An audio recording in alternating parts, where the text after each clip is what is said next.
Meat for supper obtained from their local butcher, who knows the kind of meat they prefer.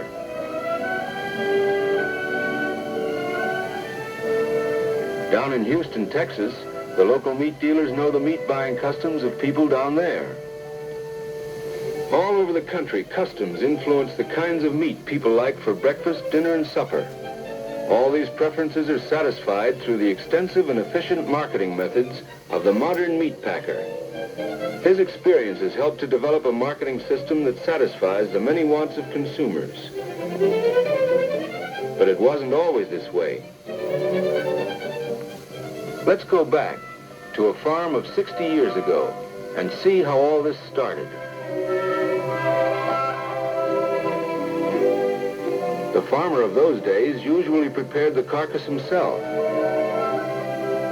Even in those early days, he may not have done this, but not having the modern transportation methods that are available today, he took it to the nearest town by whatever means he had.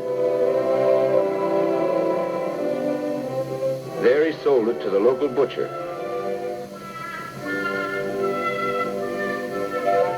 Naturally, the cuts of meat that people liked best in that town were sold first and brought the most money. To move the balance while fresh, the remainder sold at a reduction in price. This resulted in a lower average price to the farmer. In those days, the price the farmer received for his livestock was governed only by what the local meat dealer could get for the cuts of meat. The retailer was not at fault. It was a case of not having a satisfactory meat marketing system. Let's look at an example to explain just what that means. Here are two towns. We will call them Town A and Town B. Actually, the towns are far apart. Town A, where lived the farmer and butcher we just met, sold these cuts readily. Town B could have used the remainder and perhaps would have paid a better price than was obtained for it in Town A. Neither the farmer nor the retailer could bring about a matching of supply and demand for the various cuts. Out of necessity, there developed the meat packer, who could perform the job of giving both towns the cuts of meat each of them wanted.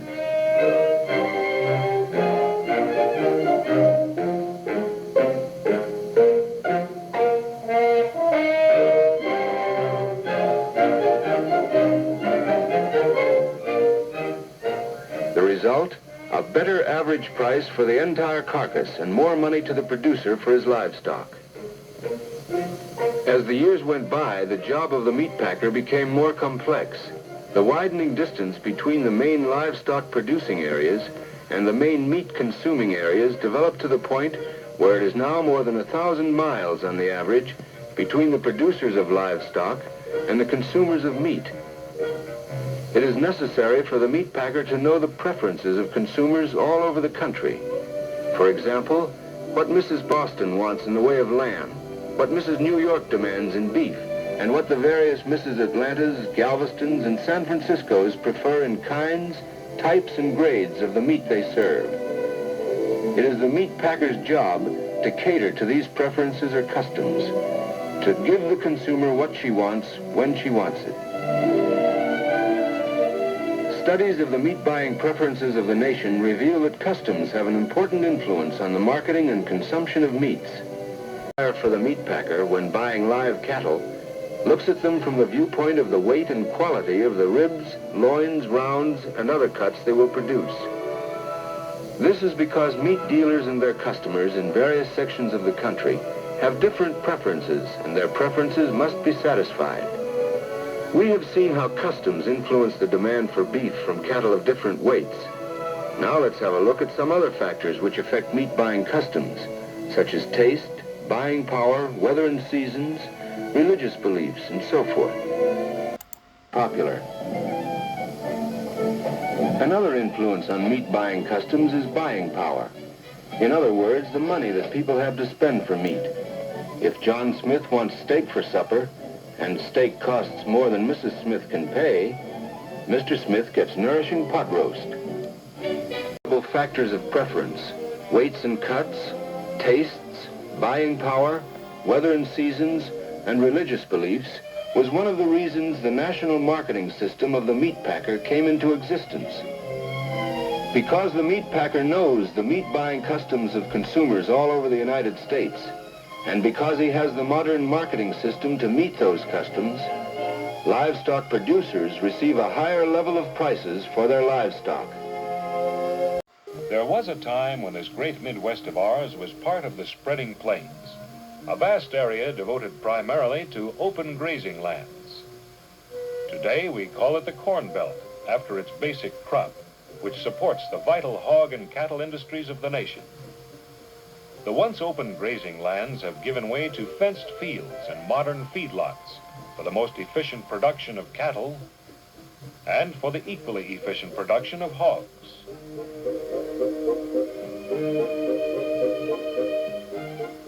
And as our livestock economy has changed, so the farmer himself has changed.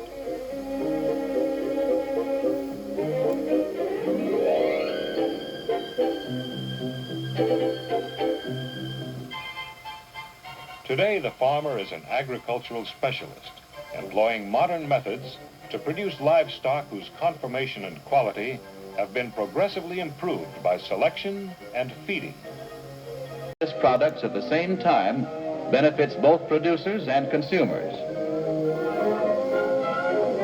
In serving large centers of population, the branch house is a combination of warehouse, refrigerator, and wholesale market.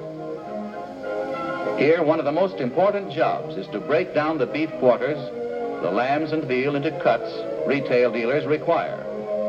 Often special cuts are made for hotel and restaurant trade. Some retail meat dealers come in person to the branch houses to select the quantities and quality of meat they know will satisfy their customers. They bargain vigorously over price because there are no price tags on the meat in the branch house any more than on the live animals in the stockyards. Here, the price is affected by the same influences of supply and demand which operate when the livestock producer offers his animals for sale. Too much meat results in lower prices. Too little meat means an increase in prices. Not all the dealers shop in person, so branch house salesmen cover regular territories calling on dealers to sell them their meats, poultry, and dairy product needs. Under these two flexible systems of distribution, plant sales routes and branch houses, prices for livestock and other agricultural products are governed by a matching of supply and demand all over the United States. The meat business moves fast. It has to, for meat is perishable. Consumers want it fresh and attractive. Nationwide meat packers make it possible for all kinds of meat to be available at most any point in the United States.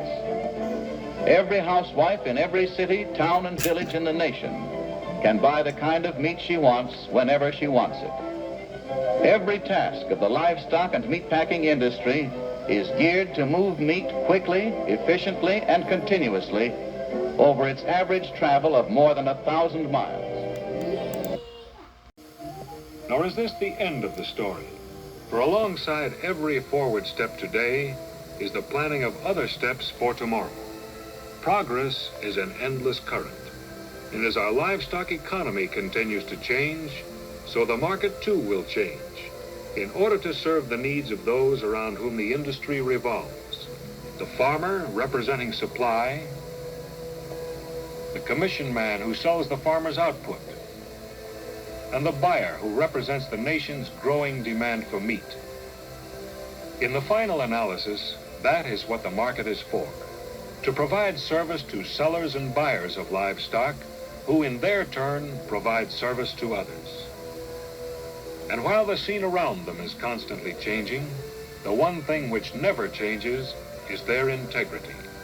The integrity on which the market exists and which provides the inspiration for a march of progress that never ends.